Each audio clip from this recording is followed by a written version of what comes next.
Hello everyone, and this is BioPhoenix here, and this is the first review of Horror Month for this year.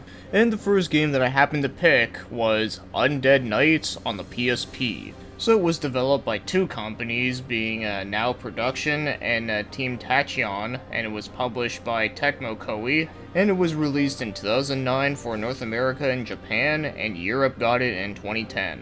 And it happens to be a 3D hack and slash with a very interesting gimmick, which I will explain. But for me, one interesting thing about this game was that even though I like to look at a lot of companies' back catalog of games to see which ones I can find out about, well, when it comes to the company Tecmo Koei, I actually mostly am a fan of Tecmo because, they put out games like Deception and Fatal Frame. So knowing that, I've looked over their back catalog of games numerous times, and yet, for some reason, I overlooked this game way too many times. I don't know why, but anyways, I just wanted to talk about that because I just thought it was amusing to me. But anyways, let's get the story out of the way first, since it's very simple.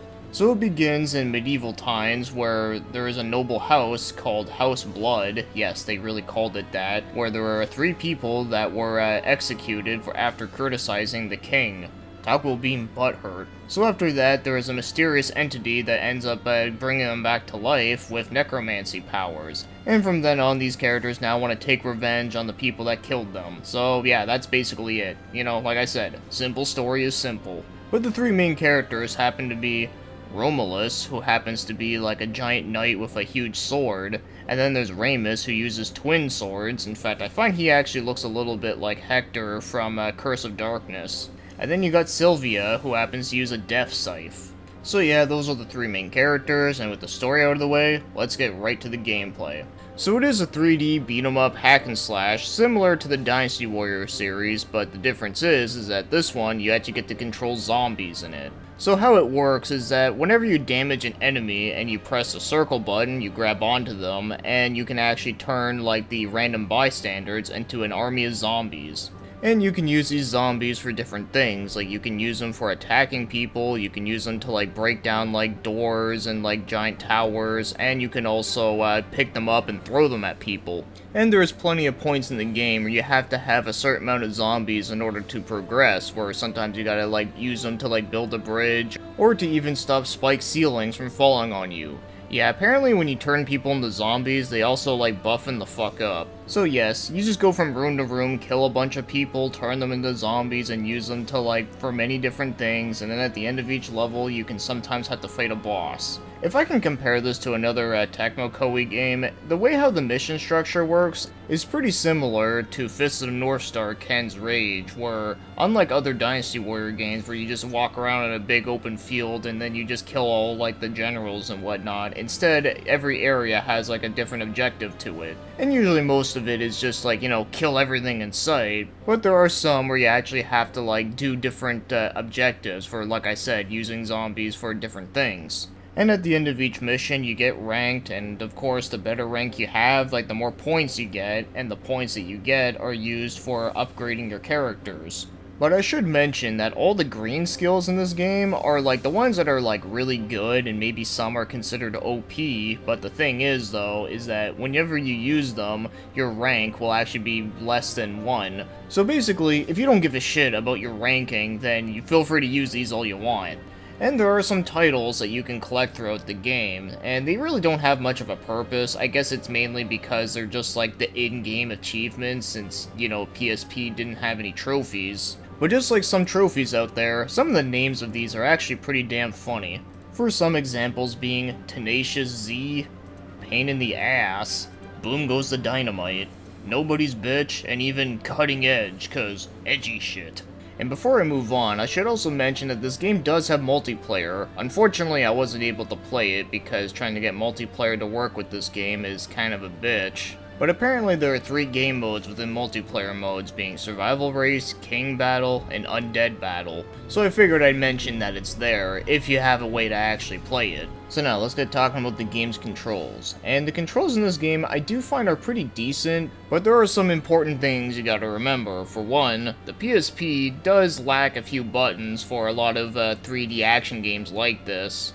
Also lacks a second analog. Shit, I'd even argue that the first analog that's there barely even qualifies as one anyways. So knowing all this, the button layout is that square attacks, triangle does heavy attack, and yes, you can combo between the two combinations to make different moves. Circle grabs onto an enemy to turn them into a zombie. In fact, the best thing I can say about this is that if you grab onto them at the right time as they're flashing red, you'll actually gain a little bit of health back, so it's best to use that whenever you're finishing up a combo. X jumps, and if you double tap X, you can actually do a barrel roll. Holding down the R button allows you to command your zombies to attack specific areas, and pressing the L button allows you to fix the camera to face what's ahead of you.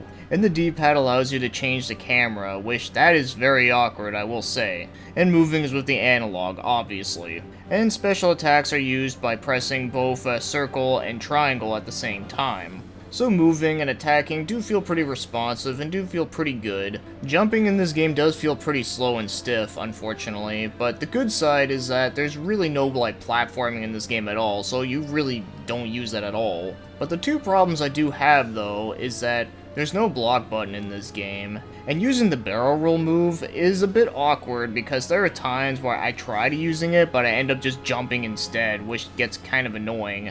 And like I mentioned before, the camera angles in this game can get pretty annoying, even though you do have the option to press L to face and forward, which is good, but there are going to be some times where it can be a little bit all over the place. But despite of this though, every thing when it comes to the combat is pretty solid and well done. I just wish that the PSP had more buttons, so therefore I can actually have a block button being one button, having a jump button being its own thing, and have evade being its own thing. I just wish they had something like that. But despite of that though, I actually do find that the game does control surprisingly well. So now let's talk about the other things like the graphics. And graphically, for PSP standards, I think it's decent looking. It's not amazing looking, but I think it's alright. I do think that the best part of the graphics really has to do with the art direction and the character designs, because I do find that the character designs in this game are pretty damn cool looking.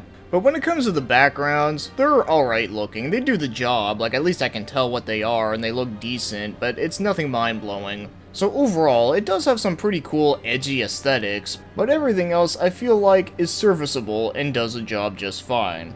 But I'm not a graphics whore, so I don't care if it looks super duper amazing for PSP standards or not, as long as it plays fine. And well, importantly, it does play fine, so I'm okay with it. And now, as for the game's music, so this is very interesting because the music in this game is different depending on which version of the game you got. So if you got the Japanese or European version, then the music will have this dark orchestrated medieval type music, kinda similar to the game Trapped. You know, the deception game on PS2, not the band Trapped. But if you got the North American version of the game, then the music would be full of heavy metal songs done by the band Lightning Swords of Death.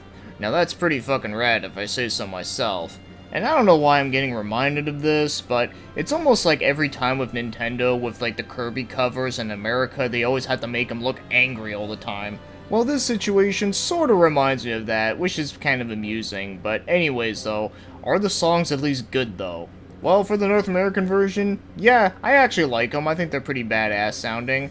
And as for the European and Japanese releases, the music in that one's also pretty good too. Obviously for different reasons, but I still think it is pretty decent OST overall though. I'd say it's more fitting for the game, where having death metal music is maybe not the most fitting ever, but hey, who cares, it's fucking awesome. But yeah, a pretty fascinating situation if I say so myself, and I actually do like both of them, so yeah, no problems here.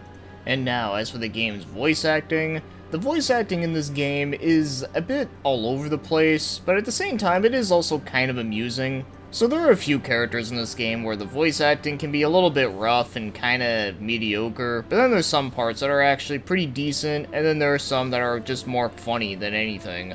So Romulus is voiced by Keith Ferguson, and I think he actually did a pretty good job with this one. And then Ramus was voiced by Andrew Cascino, and he was okay. Yeah, not great, but alright.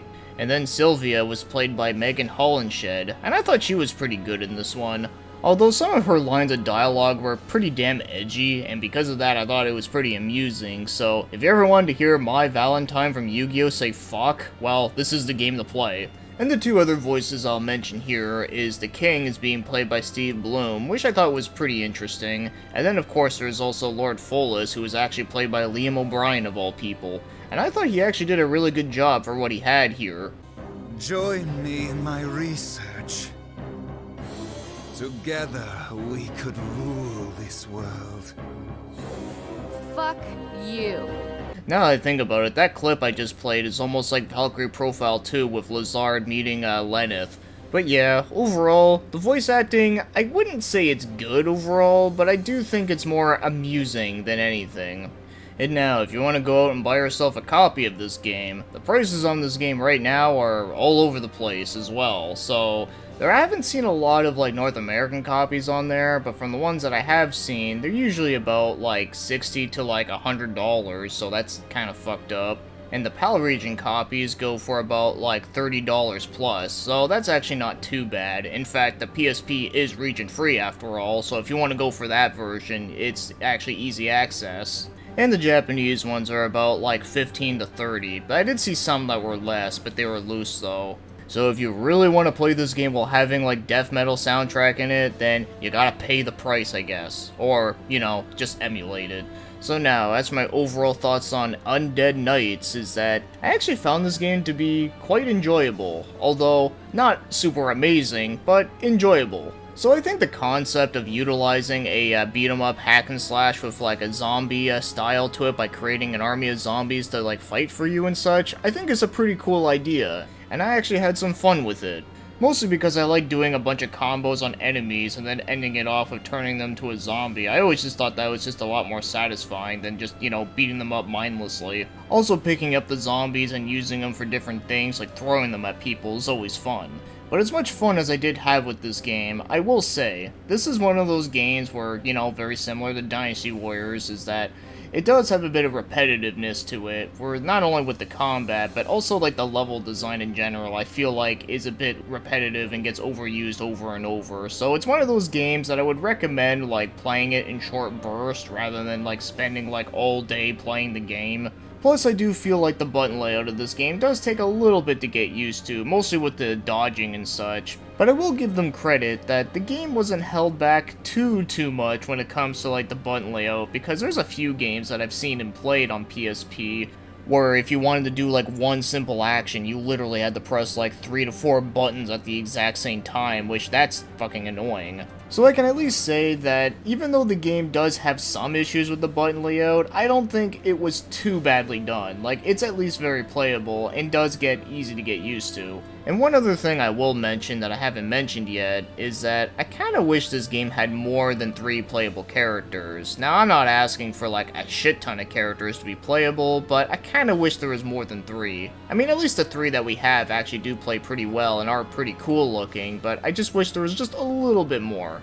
Hell, maybe for lols they could have thrown in like Ryu from Ninja Gaiden, or even like one of the Deception characters. Like, I don't know, I'd be all up over that. But despite of these issues that I have with the game, I did find it to be pretty fun and enjoyable for what it is. But it does make me wish that the game was more than just a one-off game. I do wish that it did have a sequel and had like a long-running series or something, because I do feel like that this game did lay down some pretty cool groundwork to be a great series. And it's a damn shame that there is no sequel at all, because I feel like that there is a lot of potential here. But with that said though, I do like this game, and if you do like a lot of like 3D beat-em-ups and a lot of like, you know, like Dynasty Warrior style games, what do you call them, like Mushos now? Well anyways, if you are a fan of that type of stuff, I think this game is at least worth a try. But if you were never crazy about that style of gameplay, then yeah, this game's probably not going to win you over, but I do feel like that this game does do some pretty interesting stuff with that formula, which I do appreciate. So yeah, that's all I gotta say on Undead Knights, was that it was actually a pretty cool hack and slash game that kinda took me by surprise. So with that said, thanks for watching and commenting, and have yourselves a great day.